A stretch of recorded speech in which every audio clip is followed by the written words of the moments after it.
Dirty Labs is a cleaning innovations lab on a mission to create the future of cleaning. They're using breakthroughs in green chemistry to make traditional petrochemical cleaning obsolete. Forget what you know about green laundry detergents. Dirty Labs is different. Dirty Labs is totally elevated laundry day at my house. I love the bioenzyme laundry booster. It does a great job getting the dirt stains out of my garden clothes, which is not something I can say for some of the other green laundry products I've tried. And I really love the fragrance. Me too. I love how it smells. Their detergent comes in 3 scents. They also have an unscented version, but my favorite is the signature scent, which is magnolia, bergamot, and cedar.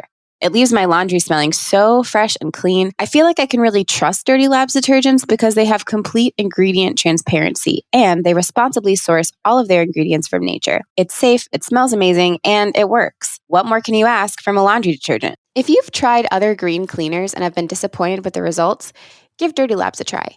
Go to dirtylabs.com at the link in our show notes and use the code TGD20 to get 20% off.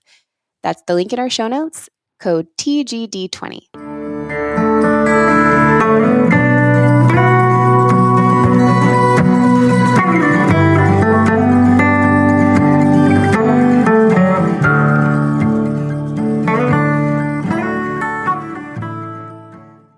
Fast Forward Productions. The women are speaking. As the smoke in the global theater thickens, the exit signs will shine brighter. Now is the moment where change might become possible. So the last thing we should do now is give up. It is here and now. I think the next 10, 20 years, we need to turn this around, and we can.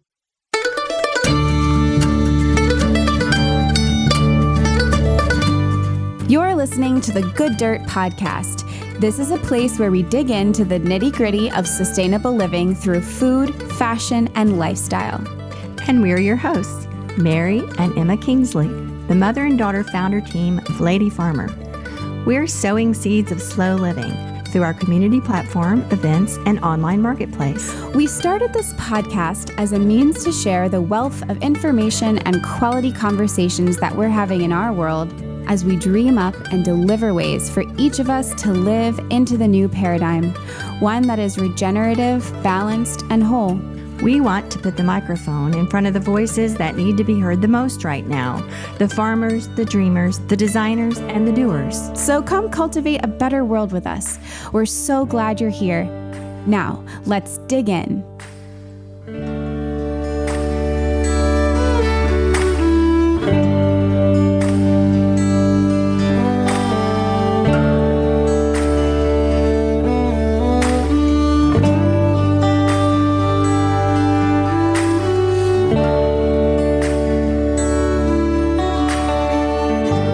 Hey, Mom. How's it going? Good morning, Emma. It's going great. Sitting here in front of my window with my coffee. Nice. Nothing better. Well, I can think of something better than that. I talked about this, I guess, about a year ago. Cam and I went on a windjamming cruise in Maine for 3 days. We were on a boat, and we honestly had never heard of it. We sort of did it as honestly, a way to save money to go around Maine in August because we wanted to bop around little towns. But August is a really busy and popular month in Maine. So doing that looked like it was going to add up to a lot. So then I found this boat where it was you just stay on the boat for 3 days and, well, you can stay on there for much longer. But we did the shorter trip and food included. There's a chef on board that cooks for you. And you go around, sail around the Penobscot Bay and see Maine from the coast. So you see all these different spots and you sleep in a different spot every night, but you're on the boat. And it was just the best. It was the best. So I will tell you, holding your cup of coffee and looking out at the Penobscot Bay on an August morning might be better. Depends.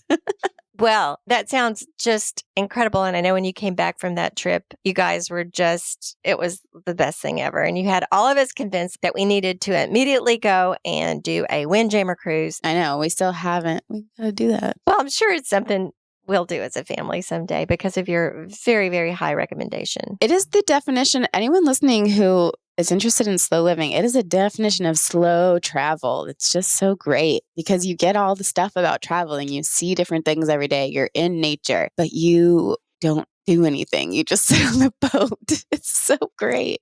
I mean, you can get off the boat, but Well, it goes into different ports and you get off and you can walk around and then get back on and go to the next place, right? yeah. Kind of like a cruise. It's like a cruise on a smaller vessel. Yeah, it's a wooden sailboat too. So that's another part that's like slow and sustainable about it is it's using wind to get you around. So I bring that up because today's interview is with a couple of sailors, and we'll get there in a second. But I was just thinking about that as I talked to them. But before we get there, I did want to mention if you are a listener here, you know about the Almanac. It's our online community platform. We've got a lot going on in there. We've got an awesome fall book club happening. We've got monthly gatherings where we meet. I'm currently running a group of folks working through the Artist's Way book. That's not currently open for enrollment, but all of these things are happening inside the Almanac. It's a really fun place to be. So you can learn all about that at the link in our show notes. And then also make sure while you're there, you at least sign up for the Lady Farmer newsletter so you know what's going on with us and the brand and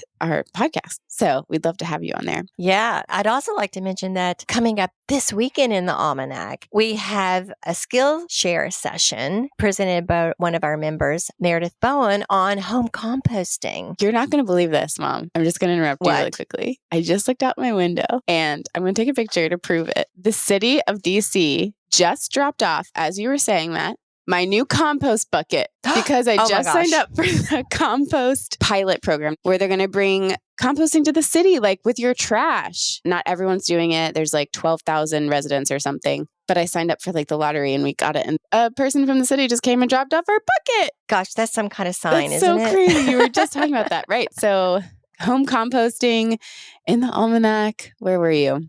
Yes. And if you caught our bonus episode from September where we talked about how everybody can make good dirt and be responsible for making good dirt, and home composting is such a really, really great and accessible way to start. We talk all about that. So yeah, and we have this session coming up in the Almanac this weekend to kind of follow up on that. So if you've been thinking, I might join the Almanac and haven't gotten around to it yet, this is a really good weekend. So come on in and join this session on Sunday with our Almanac member, Meredith Bowen.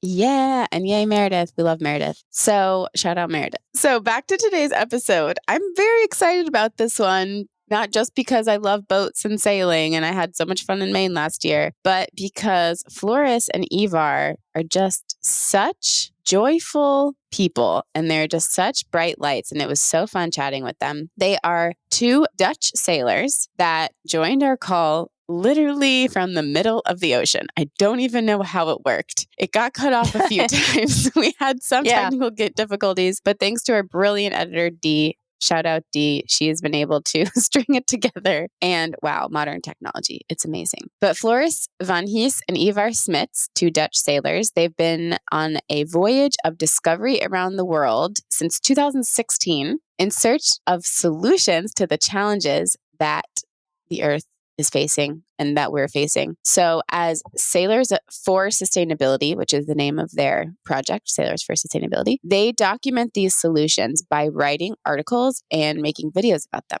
They not only wish to inspire with positive examples, but also call on people, companies, and governments to apply the solutions that they document. They also live as sustainably as they can by moving their floating tiny house around on wind power, harnessing renewable electricity, catching or buying local and seasonal food, and using sustainable products and brands.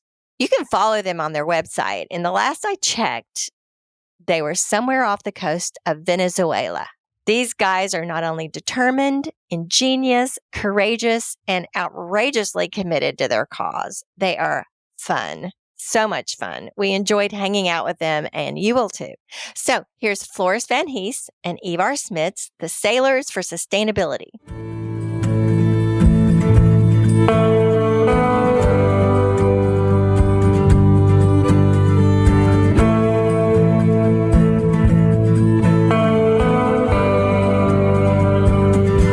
We are two sailors from the Netherlands, and we're on a sailing trip around the world in search of what we call solutions to today's sustainability challenges. So our project is called Sailors for Sustainability, and we look for examples in all fields like buildings, climate, community, economy, ecosystems, energy, nutrition, spirituality, and transportation, all areas that influence our daily living. And we look for examples that show that there are more sustainable or future-proof ways of doing things. And by documenting these proven solutions from around the world, we aim to inspire people, and not only people, but also companies and governments to change their habits and accelerate positive change. A bit of personal perspective from myself. So I'm Ivar.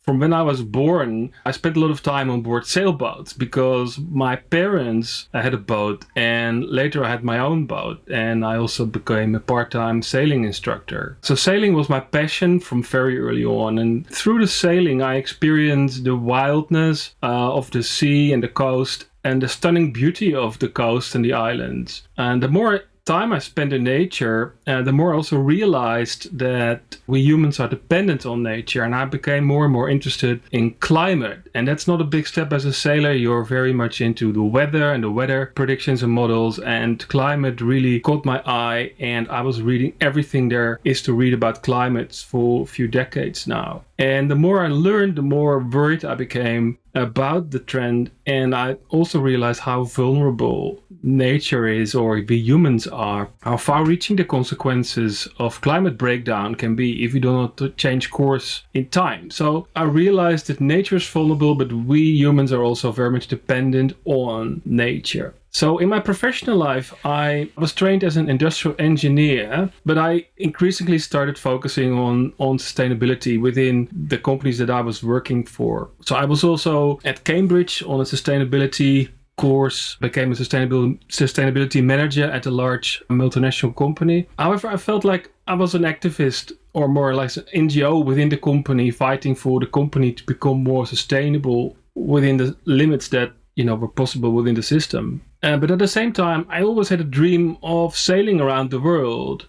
I was actually with that dream in mind that I bought the boat that we are on right now, the Lucipara 2, which I bought back in 2004. Yeah, so that actually takes me to my background. Before I met Ivar, I actually grew up in Switzerland to Dutch parents, but I was there surrounded by beautiful nature. And from a young start, I started to appreciate nature, also because the protection of nature is quite a prominent political item in Switzerland. But then I moved to the Netherlands, to my home country, and during my studies I immersed myself more in human rights and democratization, so you could say maybe the social aspects of sustainability. But I did eventually end up working as a lawyer for a big commercial law firm. But the drive to sort of work for the greater good never really went away. And at the same time, I've always had a passion to immerse myself in different cultures. I lived in the United States for a year, and I had that dual background from the Netherlands, but growing up in Switzerland. I spent years living in France, Finland, Italy. I always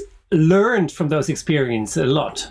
That passion to travel and to see more from the world has always been there. And when I met Ivar in 2012, he actually convinced me that sailing around the world was the best way to see the world, because you can do it in a sustainable way. You will only use the wind mostly, and you can be sort of fossil free or carbon neutral while you're traveling. But at the same time, we looked deeper. We discussed our plans to travel, but also about our passions in life and what we want to do with our lives. We looked deeper into the crises, such as climate breakdown, biodiversity loss, inequality, and human rights abuses. It really became clear to us that fundamental change is necessary on so many levels, not just for the planet, but really for humanity to survive. So we made it our mission to highlight solutions that bring an ecologically sound and socially just society closer. We discussed how we would do that, because in our busy jobs, we felt, we're not really contributing that much to society. We wanted to do more. And, when we combined that wish with our dream of sailing around the world, the pieces came together to sort of set up a foundation called Sailors for Sustainability that had as its mission to sail around the world and collect positive, inspiring examples that can help people visualize this more sustainable future. After many, many years of working on Ivar's boat, I mean, he had it, but there had to be so many improvements also to make it more sustainable, sort of more self-reliant with solar energy and wind energy that we generate ourselves. And we have a water maker that we installed so we can make our own drinking water from seawater. So that all took a lot of time and a lot of hard work. But finally, the boat was ready in 2016, and we set sail to go on this mission. And we left behind not just our jobs, but our hometown, but also family and friends, and really security. We didn't know how it was going to go, if our mission could be successful. But that was the big adventure we started now almost 7 years ago. So you've been living in the ocean for 7 years? Yes. Wow. I'm just curious to hear what, your friends and family said. Did they say, "Oh, you're crazy, please don't go," or "Wow, good luck," or both, all of it?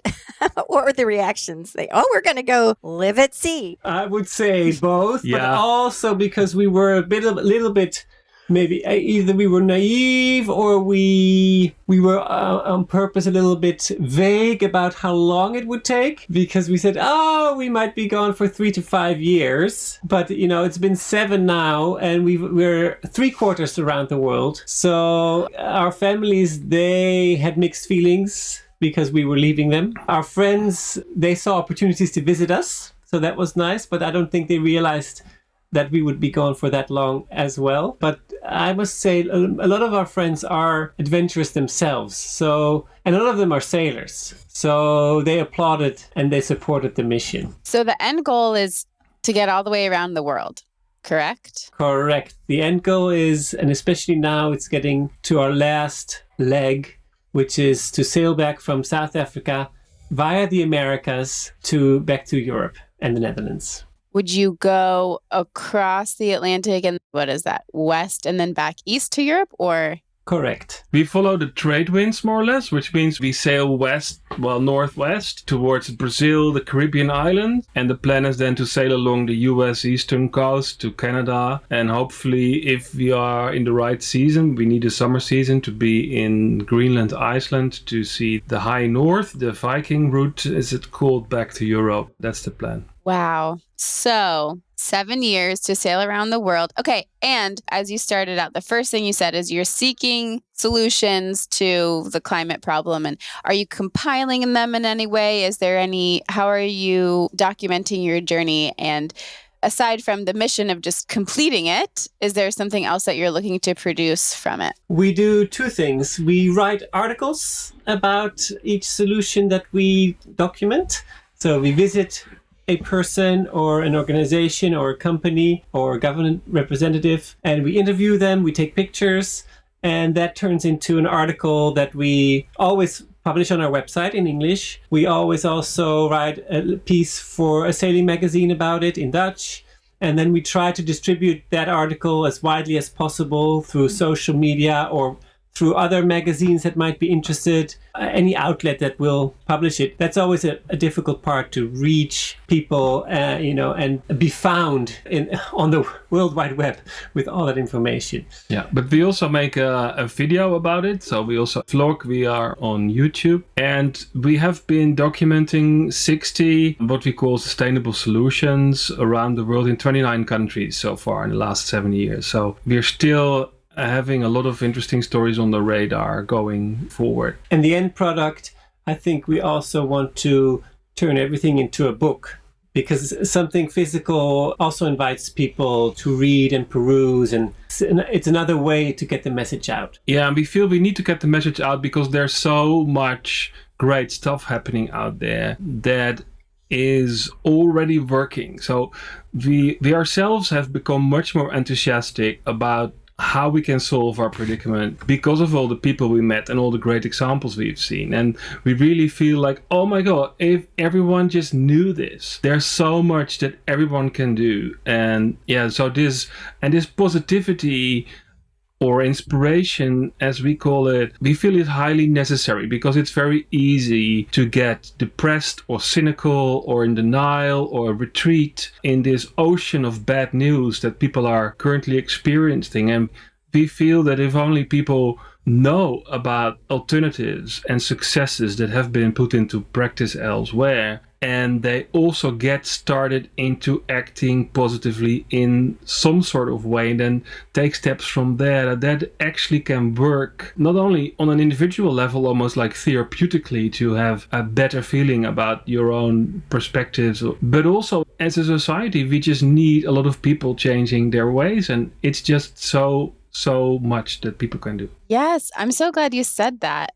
And do you have any examples of, like off the top of your head, of some exciting things that, oh, this is so simple, and if only more people knew about it? We have many of those, yes, because for every article we write, we include a section, what you can do. So in all the 60 articles that are on our website now and out there on the online, we give tips of what people can do themselves. It goes from your choices as a consumer. Let's say we did a story on zero waste. So you as a consumer can select, you can buy products from the market or from a supermarket without packaging. So you're saving a lot of pollution, potential pollution. You can buy locally, what is produced in season and what is produced locally rather than what is imported and out of season from far away. That's just on one small thing like shopping. Another one can be about education. Are you involved in your children's education? Are you involved in getting your school to be implementing a more green agenda? We have visited schools that have green programs where children from a young age learn all different kinds of aspects about the planet and energy and sustainability, be it growing their own food or installing solar panels, and the children learn about solar energy, or the children go out on nature excursions to learn about threats to the environment or pollution, or about endemic species that are under threat of extinction because of invasive species or because of pollution again. How you as a voter can have an influence when you look at political parties, what they stand for. Do they support a green agenda of the community you live in, of the municipality or of the state or of the federal government? But there's so many things that are very easy to jump on, and obviously a lot of people and listeners to your show already know that, eat more plant-based food, or use solar energy, your personal lifestyle choices only go so far. Obviously most people realize that we need system change, we need a lot of change, we have very little time to achieve that. But I think it is important to adopt these personal lifestyle changes because they have a ripple effect elsewhere. And I think, and that's something that we've done, you just deliberately scale down. We've been living on a floating tiny house for 7 years. So we sold our house, our cars, and your lifestyle becomes a lot lighter. You have less stuff to worry about, but you also have more time. You have more time on your hands to do the things you really like, to adopt a more slower lifestyle, and to catch your own fish, and to buy your own food, to do your own cooking, look at healthy stuff, save a lot of money doing that. So you actively step out of the rat race in a way and make time for the things that you really care about. So I think that is maybe a bit more difficult for people to jump on, but that's something that really ties into, you could call it the degrowth agenda. Because obviously one of the things that we have to tackle as humanity is that we cannot keep on growing economically and financially on a finite planet. So we have to find a smart way to tackle that, and actively consuming less or sharing more. We found examples of the sharing economy, and that's very cool because it also saves money and resources, like sharing a car, sharing tools. We've seen examples around the world of people doing that. That all helps, but there's also things that sometimes people not immediately think about, like, for example, currency that's not based on interest, that is not born into existence as debt. So, if you think about the economy, like the economy needs to grow in order to sustain itself. It's almost like a bicycle. If you don't continue cycling, you will fall off. So the economy needs growth, which means that we have to constantly create more money to do that all. And that will not work in the end. So we need to come up with a better monetary alternative. And we were in Italy on the island of Sardinia, where 5 guys founded Sardex, which is a local digital currency that works without interest, and it supports you could say circular economy, which much more locally based. So it's a kind of a technical story, but it's fascinating, and it's very successful, not just on the island of Sardinia, but also elsewhere in Italy, where they're expanding the idea and the concept. And another great example that we found was in Spain. We visited Mondragon, which is the largest cooperative organization in the world, and they operate under the basis where the employees are owners of the company, and they have a kind of democratic system at work where they together vote on the management, on the remuneration systems, on the strategic aims of the company, and they're all invested. They all share the profits, or they, share the losses in bad times as well. And it's a much more socially equitable way of working together. So these are just, examples that are maybe not that easy to adopt like right away as a consumer or an individual, but these are definitely things that we believe would come a long way to help getting out of this crisis. Well, yeah, it's all got to start somewhere,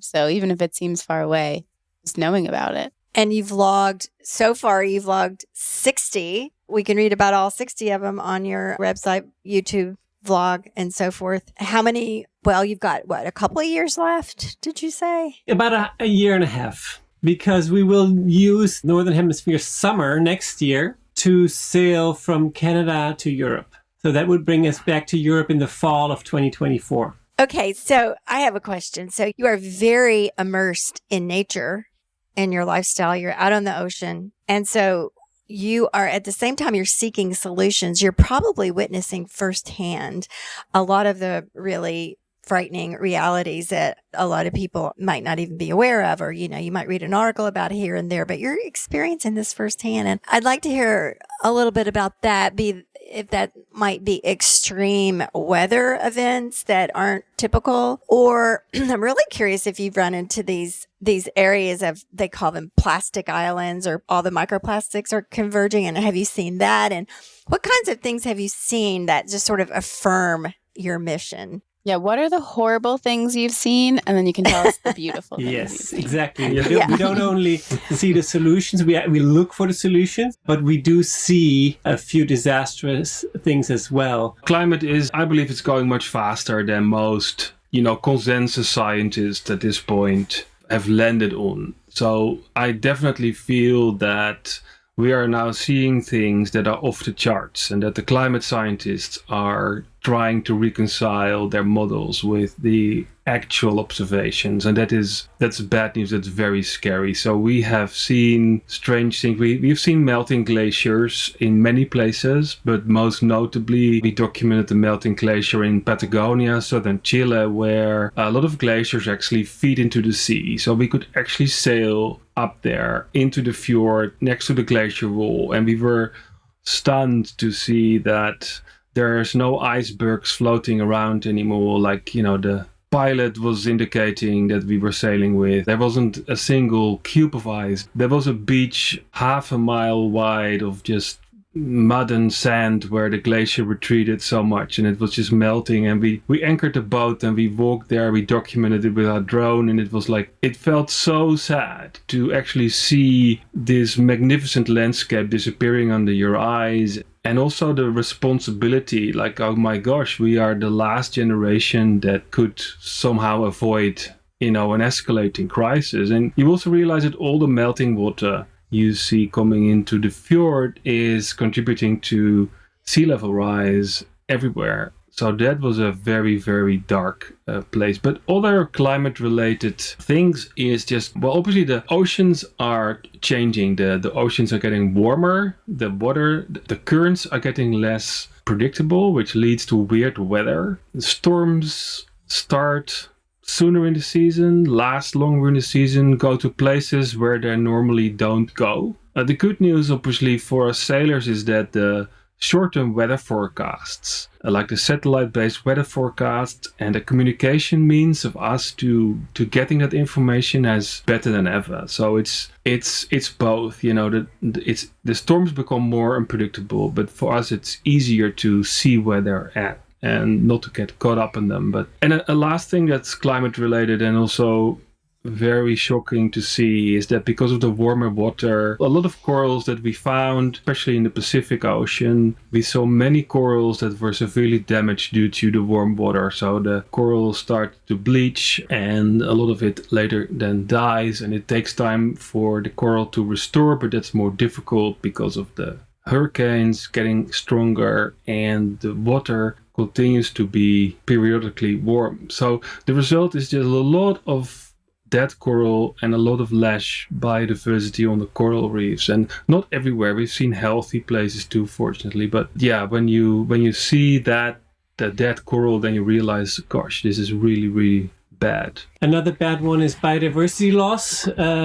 We saw so many deforested areas around the world. We have seen animals, or we've had to look for animals that have become so difficult to spot because they're close to extinction. For example, in New Zealand, we've been to some islands where there are still some native birds left because they have been very isolated islands and where they've had pest control, what they call pest control. But on other places in the country, a lot of those native birds have disappeared already. So I think the rate that we're losing species, different animal species, is off the charts.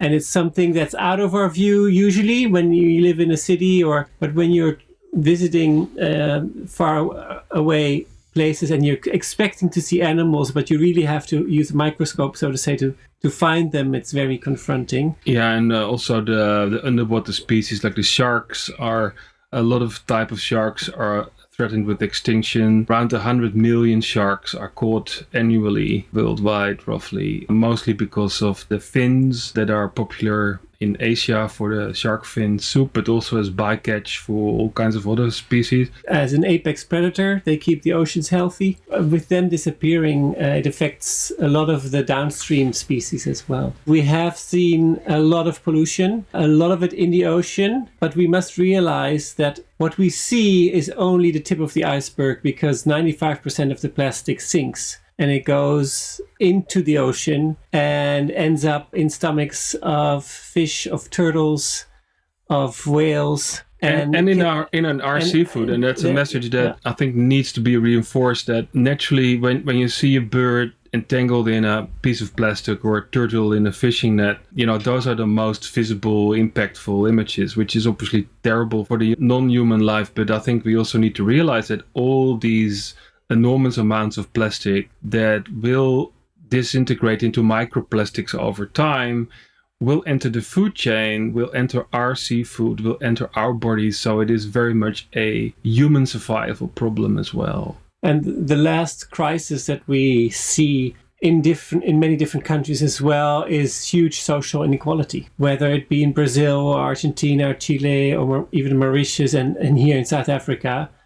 I think it's another very big challenge that needs to be tackled, not just for people's sake, but also if you are in such a desperate state, all you care about is surviving. And at the same time, if you have all the riches in the world, you don't have much eye for the environment, or for social equality necessarily either. Yeah, and that reminds me of our time in the Mediterranean. We spent a year in the Mediterranean, and there's an enormous amount of huge super yachts there, which obviously the owners consume way too much, way more than their fair share of materials and energy, which obviously cannot be reached by everyone on Earth, which makes it, in our view, unsustainable. Whereas on the other end of the scale, there's desperate people from Africa trying to find a better life in Europe, and they're desperate and, try to reach the shores in unseaworthy boats, and a lot of them drown. And these people are obviously also not occupied with ecological sustainability. All they worry about is survival. So that when you sail there, that makes you realize that we cannot tackle the ecological crisis without tackling the social crisis as well, which makes the challenge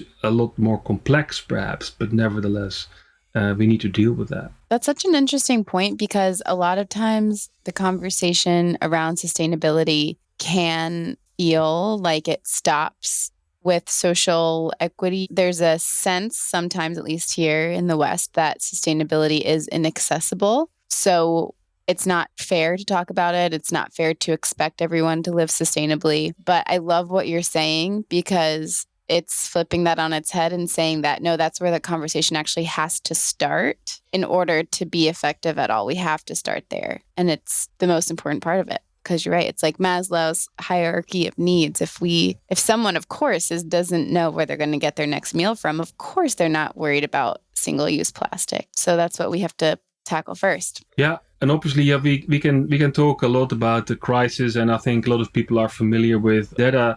The greatest solutions that we have found are those ones that tackle a multitude of these challenges at the same time. And there's one that I would love to point out. When we were in Brazil, and Brazil is a country where we thought, okay, we will find a lot of deforestation, we will find a lot of social inequality, and yes, we found that. But we also found in Brazil a lot of people who were actually turning the tide and fighting both at once, where people were actively growing food together with the forest. So we found initiatives around food forestry and agroecology, where actually nature was being restored, a lot of yield was being achieved, and social goals were tackled. And there was such a great example where we visited a coffee forest, which was run as a cooperative. And just a little bit of background on how that got started, because the industrial agricultural model basically looks at the earth as a resource, like something to exploit. So it starts with a rainforest, and then people will buy that piece of land, they will sell the hardwood, they will burn the rest, they will plant a monoculture crop like coffee, and they will exhaust the soil using agricultural poisons and synthetic fertilizers, and optimize the yields for like 20-30 years until the soil is basically dead. And then employ people at a low wage. Yeah, employ people at a low wage, and don't care about the health consequences of using all these agricultural poisons on them. And so it's very much a short-term, yield-focused, money-optimizing thing. And at the end of the road, there's just a valueless piece of land that remains. It's like barren, it's dead. And I was thrilled to learn that doesn't necessarily have to be the end of the road, because then it becomes an economic opportunity for people with less money to buy that piece of land, to replenish it, to regenerate it with natural vegetation, let nature regrow things, first with native plants, then planted agricultural systems that work together with biodiversity to grow a very great coffee yield over time in combination with other crops. And that's being done by a group of people who started doing that cooperatively, each family working on their own plot of land, providing like a good life for them. It even brought families that used to be farmers but couldn't make it under the old system, brought them back from the slums of Rio de Janeiro. So we thought it was such an inspiring story of how ecological and social positive change can go hand in hand, even in a troubled situation in Brazil. That's amazing. Very encouraging.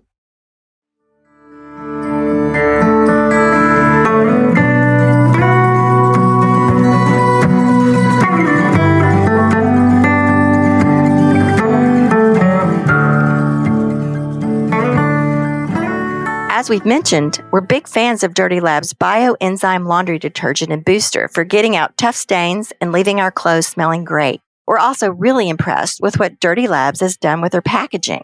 As a company, they're committed to eliminating single-use plastic for their products and are constantly looking for recyclable, reusable, and compostable solutions. When we received our Dirty Labs products, we were so pleased to see everything in recyclable aluminum and cardboard. No more big plastic jugs. But being eco-friendly isn't just about the packaging. It's also what goes down the drain. Dirty Labs uses bio-based ingredients that are safe and non-toxic, ensuring that their formulas don't disrupt aquatic ecosystems. Dirty Labs bio laundry detergents are septic safe and gray water system safe. Their products are free of known carcinogens, toxins, and pollutants. If it's harmful to you or the planet, they leave it out. It's so refreshing to see companies like Dirty Labs using innovative science to change traditional industries. We love their holistic approach to sustainability and how they're raising the bar on safety without sacrificing cleaning performance. If you're looking for a non-toxic laundry detergent that has the highest safety standards for both you and our planet, give Dirty Labs a try. Visit dirtylabs.com and use the code TGD20 to get 20% off your order. That's dirtylabs.com at the link in our show notes with code TGD20.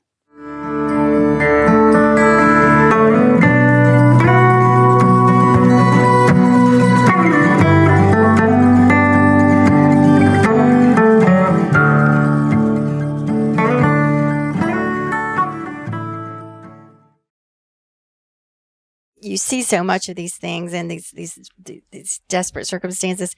How do you deal with eco grief, ecological anxiety? Do you just keep your eyes on the prize and just keep going for solutions? Is that what gets you through all of this? Well, it's a great question. We do have our moments where we also feel pain and anxiety and sometimes hopelessness. And those are the moments where I say to Floris, oh my gosh, our culture is beyond saving. So we definitely have these moments where we feel down ourselves. But then we visit someone yeah, who is, despite everything, putting a solution into practice. And they always inspire us so much, you know, their drive and their going against the current, no matter what it takes.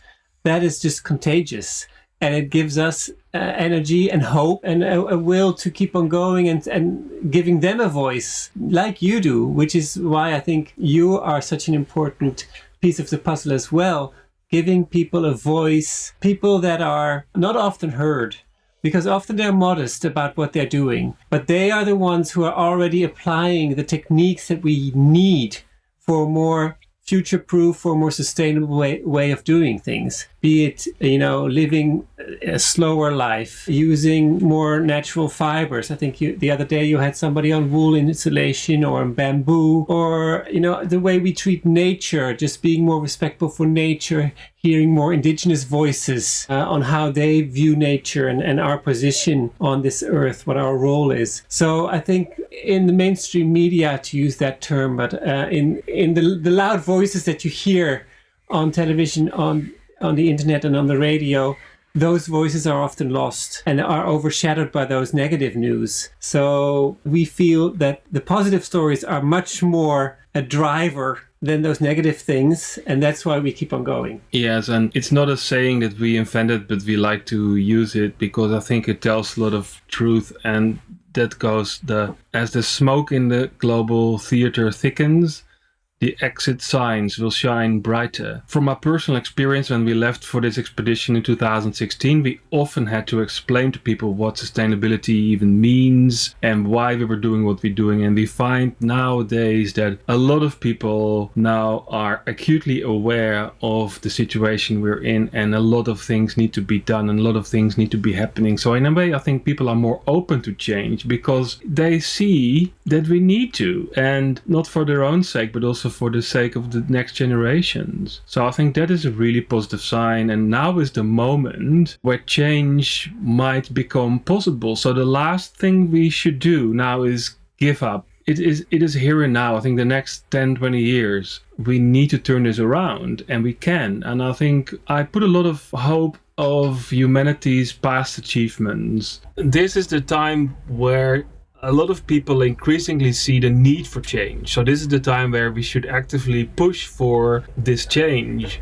and the time for change is now. And so the last thing we should do is give up and throw our hands in the air and think, it's all going haywire. And we have reason to be positive about humanity's ability to achieve change. If you think about the abolition of slavery, which was a remarkable societal change in a time where the leading economical interests were in support of slavery. So that was a huge change. Think about the social change around equal rights for women and the implementation of democracy. So throughout history, there have been plenty of examples of remarkable change for the good, and we can do that again. That's such a good point to remember about how far we have come and how much has changed. Even as rapidly as things are declining, they're also increasing in awareness and creative solutions. And it's really encouraging to hear you say that. So I have a quick question, a quick technical question. And then I believe my mom has another question. And then we might start to wrap up. My question is, I guess, related to the solutions. Do you hear about someone doing something cool and you say, we're going to go there? Or do you say, we're going to go there and then we're just going to walk around and see who we see? Or how do you connect with all of these solutions, I guess, and how much of that is pre-planned? It's all three. We do a lot of research before we go to a place because we know more or less know the route that we're going to sail because it's weather and wind and season dependent. So we know now we'll go to Namibia, to name an example.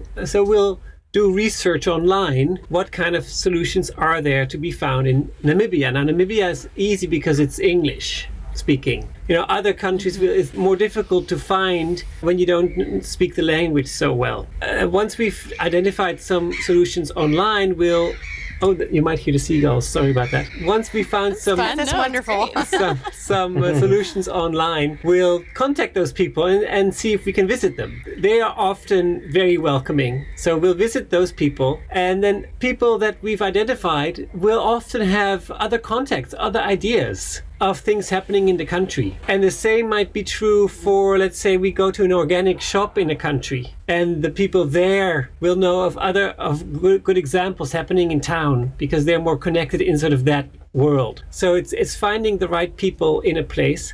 And then sometimes we also get suggestions, and we invite your listeners as well, because we are coming to the United States. We get reactions from people via our website saying, if you're coming there, be sure to check out these people, or have you heard about that organization? And that's how we sometimes stumble upon great examples as well. That sounds so fun.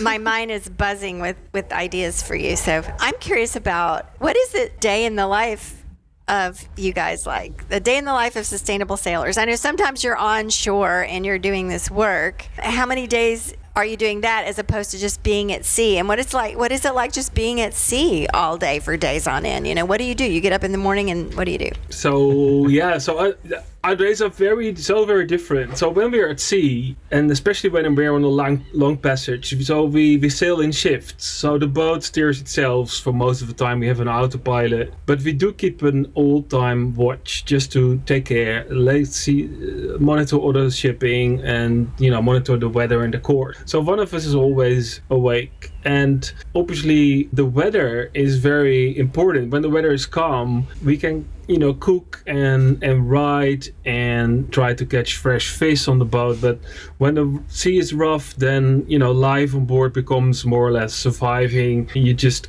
worry about staying fit and try to eat and drink enough. So that takes a lot of energy. But when we are at anchor or on land in a marina, a day is very different. Then we explore the surroundings, preferably on foot. And we do a lot of research when we have internet. We know we have to get a local data card, and then we can do research. We meet people. We go and visit. So we have to organize transport, figure out a way to get there. And then we interview the people, and we have to then come back and write the article, do all the editing for the video, and actually I'll sometimes have to finish an article with a deadline for a magazine or for a newsletter. We try to work with as many partners as possible that can distribute these sustainable solutions, either via their newsletter or on their blog or like you on a podcast. So that all takes a lot of work. And then we have to run really our NGO, which is also trying to get funding, trying to get partners, trying to get the message out there on our social media channels. And that sometimes is a day job in itself, trying to just reach as many people. And in addition to that, we're running the sailboat and our daily life. So we have to think about groceries, doing the laundry, and getting provisions. Yeah, and especially I'm the more technical guy on the boat, with my engineering Something background. always breaks. Something always breaks. And we also have scheduled maintenance on the boat for paintwork and other repairs. So there's really... route planning, so we have to figure out, that's a lot of time as well, like where can we even anchor? Or where can we go to a marina? How much does it cost? Is it deep enough for us to go there? What are the immigration requirements? Do we need to prepare arrival with sending them forms ahead of time, et cetera, et cetera? But sometimes we also have time for, meeting friends and other sailors, international sailors, local sailors, exchange stories, have drinks and dinner.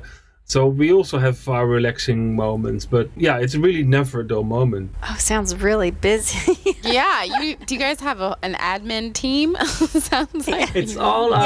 Yeah, is there anybody like digitally working for you? We constantly are on the lookout for more volunteers who help us with research or with editing and things like that. So that's helping a little bit. And then we also have spots for what we call trainees on board.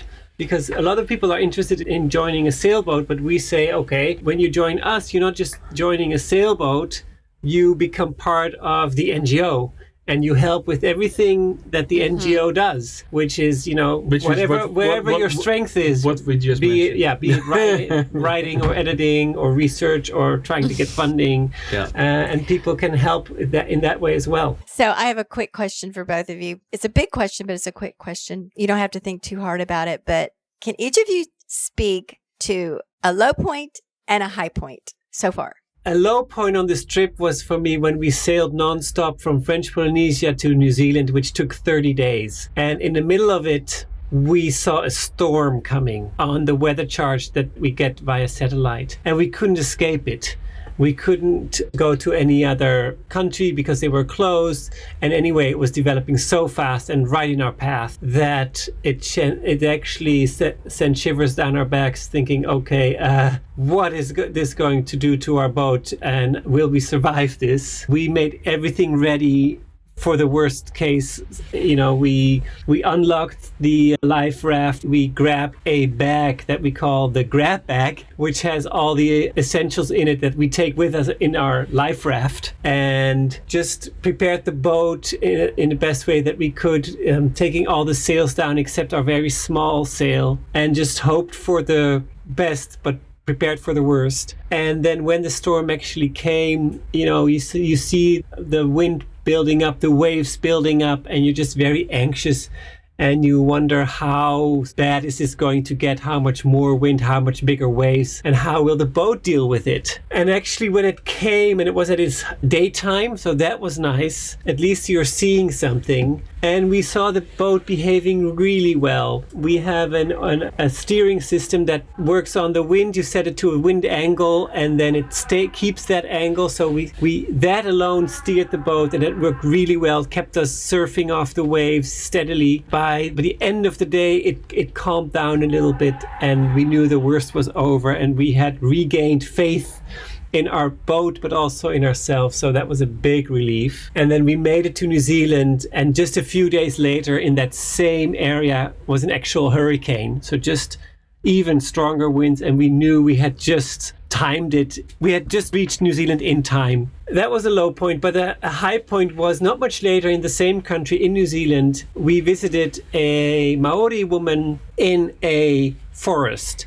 And that forest, as well as a river and a mountain in New Zealand, have received legal personality in recognition of the Maori worldview, which is that we humans are the guardians of nature. We cannot appropriate nature. We belong to it. And we have a responsibility towards it to preserve it for future generations. And that means we do not take more than it can replenish. And we certainly, not like we have as a view in the West, we do not destroy it or take as much until there's nothing left. We do not pollute it. So that worldview, I then thought, if more people, we all adopt that can really save nature, because it will transform the way we treat it. It will transform us as a person. We will internalize sustainability and see it as our responsibility to look after the planet. And that is, I think, what we really need in this world. Yes, and for me, low point is definitely missing friends and family back home. There's so many things that happen back home, good things and bad things, kids being born, people getting sick, some people dying, and then we're not there when it happens. We're not there to help them.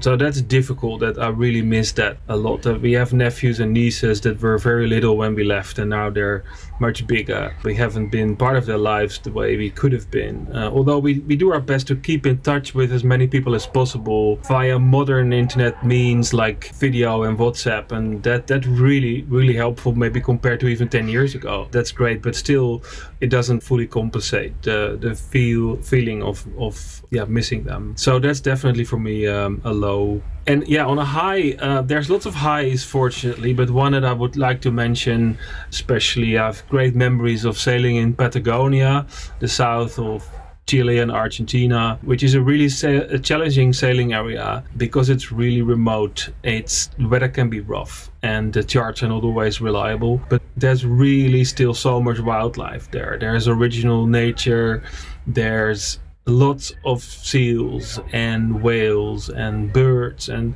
crabs. There's enormous abundance of wildlife still, fortunately. Maybe the way it was like even 1,000 years ago. And it really struck me that, this is still there, fortunately. It's not too late. Yes, there's many places on the earth that are devastated, where you see images of pollution or bleached coral reefs or overfished places, lots of plastic, which is all there and it's all real. But fortunately, there's also a lot of pristine nature left.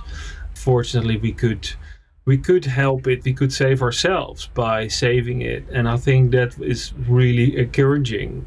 For me, it was, at least, to see that, and that gave me a lot of hope that we could do more to save ourselves by helping nature. I think that's where it comes down to in the end.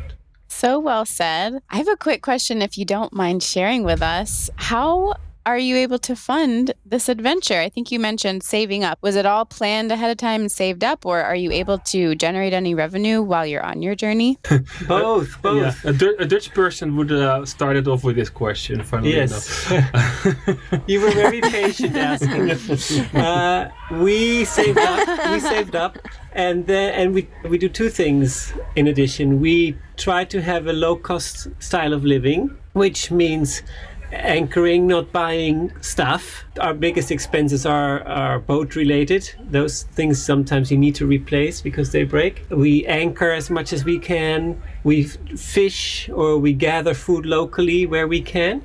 So that's one aspect. The other aspect is we do try to fundraise along the way.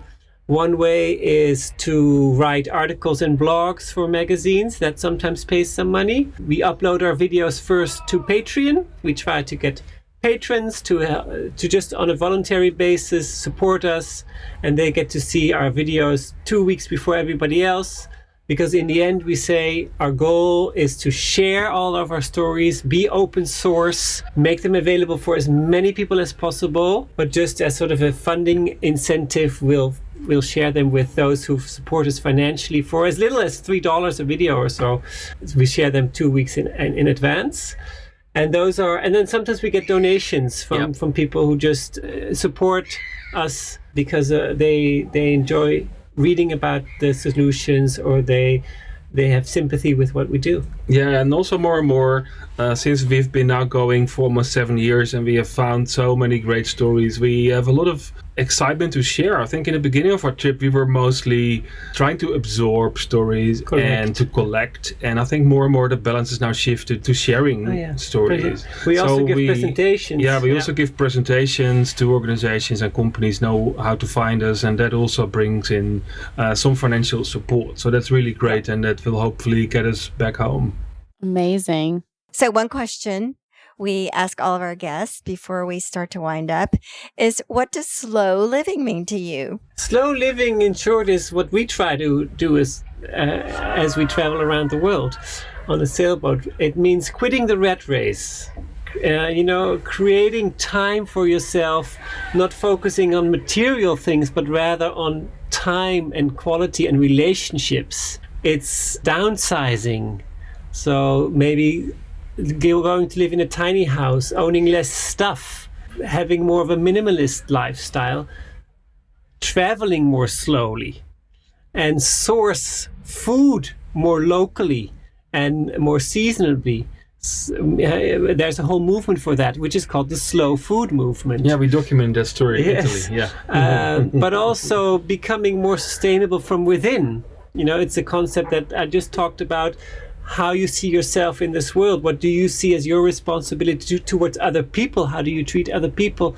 How do you treat nature? And those, I think, are some key elements to slower living, but also that means more conscious living and more environmentally friendly and more social living. Yes, and that's very, very well said, Floris. A few practical additions from me. Sometimes we get asked how fast is a sailboat, and then my answer is, well, average is like 5 to 6 knots, but for the non-sailors, that's slightly faster than walking and slightly slower than running. So it's basically as slow as you can travel. Sometimes we take weeks to get to another destination, where with an airplane you could get there within hours. But obviously we don't have a jet lag. We have a lot of time on our hands along the way to reflect, to read, to catch our own food and to cook. And we've been on the other side of the coin in our previous busy corporate lives. We were always working and never had time to cook. And so then you depend completely on what other people put in it. You just consume it and then you go on. And for example, when you cook yourself, you are much more aware of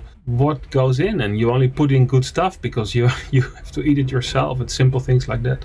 Even though we try to buy best coffee available, which pays the farmer well, and it's grown without poison, so typically organic. And you just cook hot water, put it on a filter, and let it slowly drip instead of buying something quick. So even on the boat we have the time to make and drink slow coffee.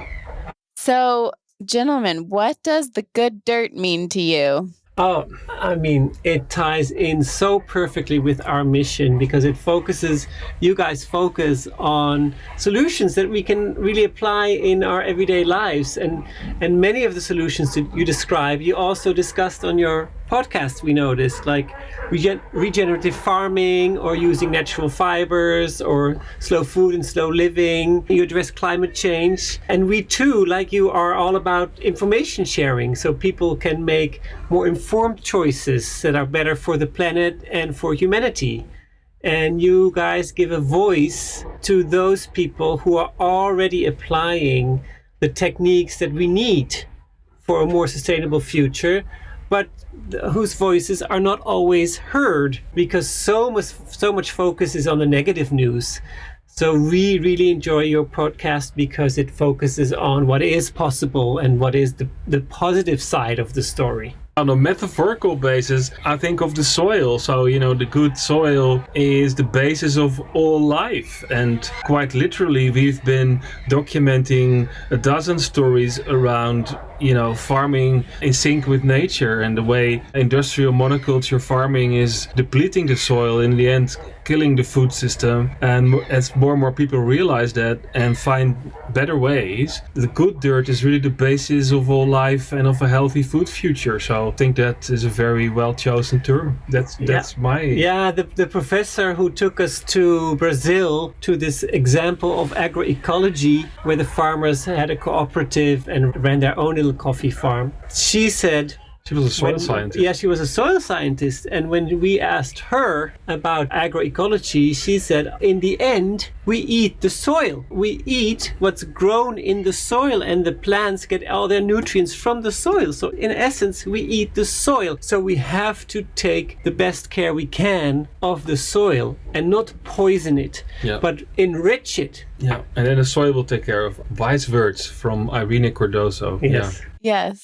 What a wonderful way to wrap up our conversation. You've mentioned a few ways already, but just so we have it here for us, easy to reference, how can people find you and follow your journey, and how can they support you? In many ways. So one way to find us is on our website, sailorsforsustainability.nl, which gives away our Dutch roots, but it's all in English. Sailors for Sustainability. With the same terms, they can find us on YouTube and Instagram and Facebook and LinkedIn. And we try to be as active there as possible. And on Patreon as well, that's also a way to follow and to support us. On our website, we have a separate section that says support us, and it shows the many ways. If people want to share our articles or our videos, that already helps us just get the message out. And most importantly, it helps those many people who are working, the ones that we've described in those articles and videos. It helps them get better known and their solutions reach more people. Another great way is if people know of companies or other individuals who can help us spread their stories, because they can be included in a newsletter or in a blog or in a magazine. They can contact us about that. Or if they have great ideas. Great leads for new stories around exciting, innovative, sustainable activities or projects that are going on in their area. This also would be highly appreciated if people want to share that. And finally, a great way to support not us, but the cause, is to really realize your own potential. We say never underestimate your own power as an individual, as a consumer. You make choices every day, as a parent or as a child or as a teacher, as a neighbor. But you're also a voter. You may be an employer or an employee. Or an entrepreneur. You can set an example in every step you make, in every choice you make in your lives, and you will inspire others if you give the right example. So, keep setting the right example, keep inspiring no matter what you hear in the street, no matter what other people think of you. You will inspire someone, and never underestimate your power in that. Thank you. It's wonderful. This has been such a fabulous conversation. I've enjoyed it so much. You have made my day, made our day. And thanks so much for being with us. It was just wonderful talking to you, and we will be in touch. Thank you very much for having us. Thank you for helping us spread our stories, the story of the people we've documented. And thank you also for the great work you are doing. Yes, thanks a lot. It's a really big pleasure to be on your show. Thank you. Thank you so much. Bye-bye. Bye-bye. Bye.